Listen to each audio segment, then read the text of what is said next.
Kulit sihat bermula dari mandian yang betul dan rahsianya ada pada bidara.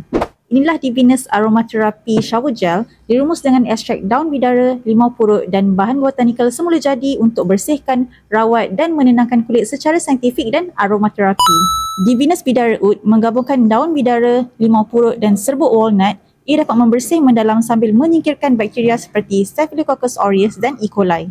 Ia kaya dengan saponin, tannin dan phenolic compound, bantu untuk kurangkan gatal, luka kecil dan oxidative stress. Aromanya menyegarkan, bantu buang aura negatif dan naikkan tenaga tubuh. Manakala Divinus Bulgarian Rose Oud, ia adalah daun bidara dengan Rosa centifolia dan geranium oil. Ia tinggi antioksidan, melembabkan dan melambatkan penuaan sel kulit.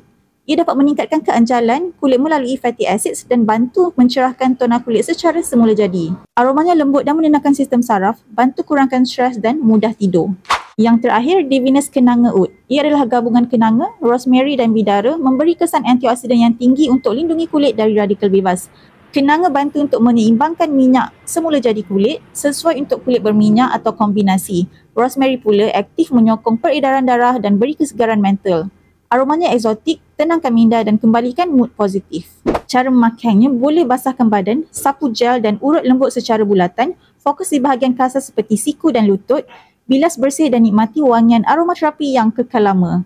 Untuk hasil optimum, tuangkan ke dalam bathtub suam, biar badan direndam 10 ke 15 minit untuk kesan aromaterapi dan detoks kulit yang maksimum. Rawat kulit dan tenangkan minda anda setiap kali mandi.